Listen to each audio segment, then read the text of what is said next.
दोस्तों आज हम लोग सीखेंगे कि why guard wire is use in megger. तो मेगर में गार्ड वायर का प्रयोग क्यों किया जाता है। ठीक है, तो मेगर का प्रयोग हम जानते हैं कि इंसुलेशन रेजिस्टेंस फाइंड आउट करने के लिए किया जाता है, किसी भी इक्विपमेंट का आईआर वैल्यू फाइंड आउट करने के लिए किया जाता है। ठीक है, तो मेगर में होता क्या है, बेसिकली हम लोग डीसी वोल्टेज अप्लाइड करते हैं और उसके रेजिस्टेंस मतलब जो भी इक्विपमेंट का रेजिस्टेंस है उसके अनुसार उसमें करंट लीकेज करंट फ्लो करता है, उसी को हम लोग मेजर करते हैं।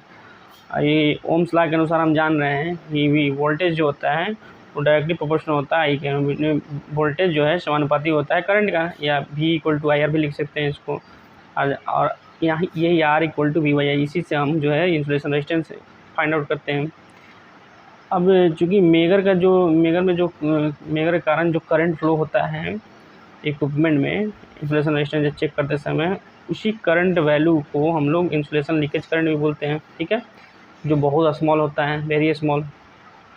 इसी करंट को हम लोग ये इस फॉर्मूले से R = V/I से IR वैल्यू में कन्वर्ट करते हैं। अब IR वैल्यू हम लोग करते क्यों हैं? IR वैल्यू हम लोग किसी भी इक्विपमेंट का periodically करते हैं उसका इंसुलेशन का वैल्यू पता करने के लिए, ताकि वो उसका जो है इंसुलेशन का वैल्यू में क्या डिग्रेडेशन हो रहा है, मतलब क्या क्षय हो रहा है। अभी जो डे बाय डे जो है उसका इंसुलेशन कुछ न कुछ वीक होता जाता है। उससे हम लोग क्या फाइंड आउट करते हैं, इक्विपमेंट का लाइफ स्पैन। ओके, बुशिंग में यदि करंट ट्रांसफॉर्मर बुशिंग उसमें करंट अगर फ्लो कर रहा है तो इसके जो हमारे ये पार्शियल डिस्चार्ज और कैपेसिटेंस इफेक्ट के कारण ये इंसुलेटर से कुछ ना कुछ लीकेज करंट हमारा फ्लो करता है। ठीक है, इस लीकेज करंट जो होता है हमारा दो टाइप का होता है। एक leakage current through the insulation, एक इंसुलेशन से होकर फ्लो करेगा। ठीक, और दूसरा सरफेस से होकर फ्लो करेगा, ये सरफेस से होकर फ्लो करेगा, जैसा कि आप फिगर में देख रहे हैं। ठीक है, अब एग्जाम्पल तो हम देखेंगे लार्ज केबल, मतलब केबल जिसकी लेंथ बहुत ज़्यादा हो, वाइंडिंग्स, ट्रांसफार्मर की winding, power transformer, electrical bushings. ठीक है, इन सब का क्या होता है, सरफेस एरिया ज़्यादा होता है। सरफेस एरिया का होता है बहुत ज़्यादा होता है। ठीक है, सरफेस एरिया ज़्यादा होता है तो हम लोग जान रहे हैं कि एनवायरनमेंट में धूल है, मिट्टी है, मॉइस्चर है, उससे क्या होता है, उससे कंटामिनेशन होता है, मतलब वो दूषित होता है। ठीक है, अब इन सब कंडीशनों में अगर हम उसका मेगर करते हैं तो उसका आयर वैल्यू जो है हमको मेगर करने पे अगर वो डस्ट से धूल लगा हुआ है तो वैल्यू सही नहीं मिलेगा, क्योंकि जो हम लोग करंट मेजर करेंगे वो जैसा कि आप फिगर में देख रहे हैं तो उसमें दो टाइप का करंट मिलेगा, एक सरफेस लीकेज करंट और एक इंसुलेशन लीकेज करंट। लेकिन हमको चाहिए क्या होता है, सिर्फ इंसुलेशन लीकेज करंट। तो जब करंट ज़्यादा होगा तो ऑटोमेटिकली हमारा आयर वैल्यू जो है कम हो जाएगा। तो इसलिए आयर वैल्यू एकदम एग्जैक्ट पता करने के लिए, मतलब सही से पता करने के लिए हमको क्या करना होगा, इस सरफेस लीकेज करंट को अपने टेस्ट रिजल्ट से रिमूव करना होगा, हटाना होगा। तो कैसे हटाएंगे उसको हटाने के लिए हम फिर मेगर में जो है तीसरा टर्मिनल जो होता है गार्ड वायर का यूज करते हैं। ओके,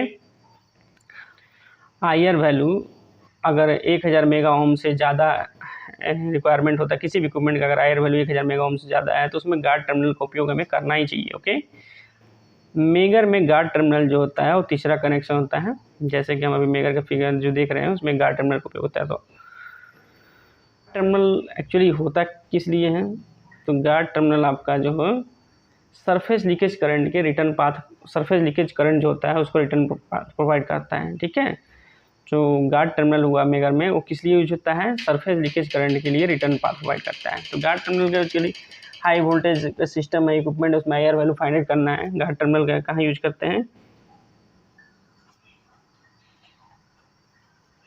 हाई वोल्टेज इक्विपमेंट,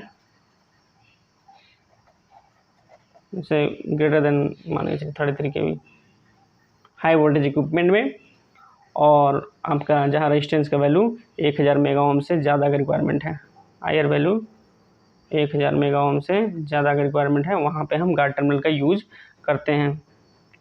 ठीक है,